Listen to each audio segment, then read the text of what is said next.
There are roads in this world that were never meant to be driven, not because of the weather, not because of the terrain, but because of what chose to exist alongside them. And there are forests so old, so deep, that the darkness inside them isn't just the absence of light. It's something else. Something that was here before the trees, before the road, before us. What you're about to hear are two accounts, two different people, two different encounters, same Alaska. And by the end, you'll understand why the people who work up there don't talk about what they've seen. Not because they forget, but because some things, once spoken out loud, don't stay words. They feel like invitations. Story 1. Something on the Richardson Highway. First, understand who James Calloway is. Not a nervous man. Not someone who scares easy. 14 years hauling freight across some of the most punishing roads in North America. The Cassiar Highway in February. The Alaska Highway after a thaw. When the permafrost shifts and the road turns into something that barely qualifies as a road. He's driven through whiteouts so thick he had to navigate by instinct. This isn't a man who startles. And that matters, because what happened to him on the Richardson Highway in November 2021 shouldn't be possible. Wevain. Richardson runs 362 miles from Valdez to Fairbanks, one of Alaska's oldest roads, originally a pack trail, now paved barely. In November, dark by 3 p.m., temperatures dropping to 30 below overnight, the kind of cold that doesn't just bite, it breaks things, metal, machines, even your sense of reality. James took a northbound load out of Valdez on a Tuesday night. PM departure. Cargo, drilling equipment headed for a facility outside Fairbanks. He says the first 100 miles were normal. Coffee hot.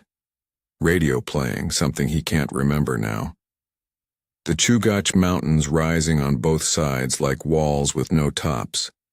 Around midnight, he crossed the Golconda River Bridge, pulled over briefly, checked his load straps. Everything fine. Got back in, kept driving, that's when he saw it. A light, not headlights, just one, stationary, on the shoulder, about a quarter mile ahead. At first he thought, broken down vehicle, then, someone needs help, it's 30 below. You don't leave someone out there. So he slowed down, and this is where it gets strange. As he got closer, the light moved. Not like a flashlight, not like someone waving for help. Straight up, perfectly vertical, from shoulder height to maybe 15 feet in the air, and then it stopped. James stopped too. Engine running, hazards blinking, just staring at this thing. Hovering 15 feet above the ground in complete darkness. No car, no person, no structure, just the light, hanging there. And he says he sat there for about 40 seconds. Doesn't sound long, until you imagine it. 40 seconds, staring at something your brain refuses to understand. 40 seconds of knowing, this doesn't belong here. And then, it moved again. This time, horizontally, slow, smooth, controlled, drifting off the shoulder, into the tree line, into the forest, and then, gone. Just like that. James sat there another minute, and then, he did what most people would do when reality stops making sense. He drove. 40 miles later, it came back. But here's the part that doesn't sit right. It wasn't catching up, it was already there in his mirror. behind him, maybe 200 yards back. Same light, same cold white glow. But now, it was on the road, moving, matching his speed. Exactly. He pushed the truck to 65. Dangerous for those conditions. Didn't matter. The light stayed with him. He hit 70, still there. Perfect distance. Perfect pace, like it had locked onto him. For the next 20 miles, he watched his mirrors more than the road ahead. And in those 20 miles, that light never drifted more than 10 feet from the same position. That's when he grabbed the radio. Northbound on the Richardson past Paxson. Anybody copy? Nothing. Just static. He switched channels, emergency frequency, more static. But underneath it, and he always lowers his voice here, there was something else. A sound. Low. Slow.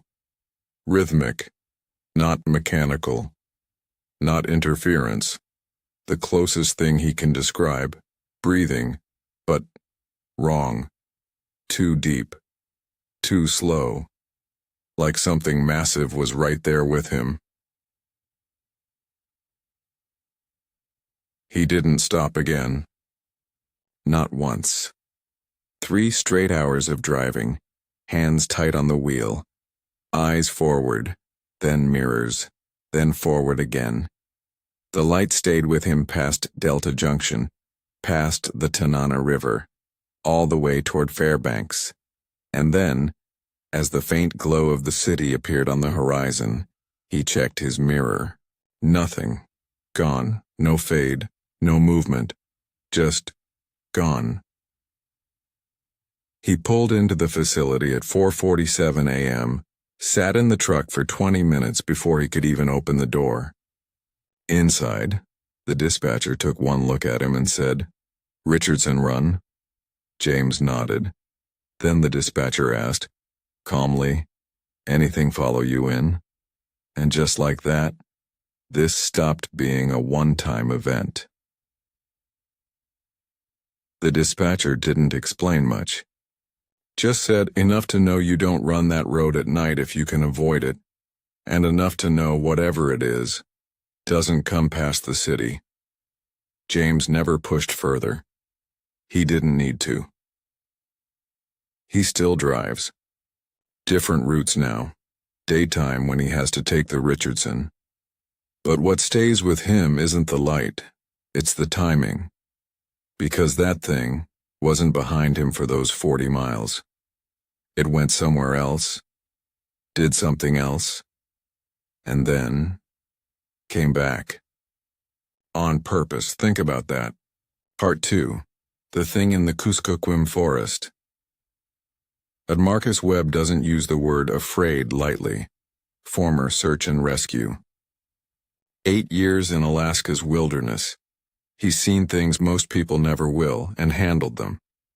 So when he says this shook him, it means something, because this is where it gets worse. September 2022. Kuskokwim region. Sunset creeping earlier every day. Dense spruce forest, some of the thickest in Alaska. Old growth. 300 years in places. Light barely reaches the ground. Even during the day, it feels dim. Marcus was part of a 4-person team searching for a missing hunter, Roy Eklund. Went missing Monday. By Thursday, no sign of him. They went in at dawn. Standard grid search, 2-mile sections. Radio check every 30 minutes. At first, normal. Then Marcus noticed something off. The forest was quiet. But not the usual kind of quiet. Not predator quiet. Not tension quiet. This was absence. Like everything alive had already decided to leave. Around 11 a.m., his partner Claire stopped, pointed into the trees. About 60 yards in, something was hanging. High up. Too high. They moved closer, and that's when it clicked. It was gear, backpack, rifle case, boots, tied together, all hanging from a branch 20 feet up, on a tree with no branches low enough to climb. No ladder, no marks, no explanation. They called it in, base confirmed. It was Roy's gear, and then the radio died. Static, nothing else. They tried for 10 minutes, no signal. So they turned back. And this is where things start to break. The path behind them wasn't right. Same trees, same terrain, but something subtle had shifted.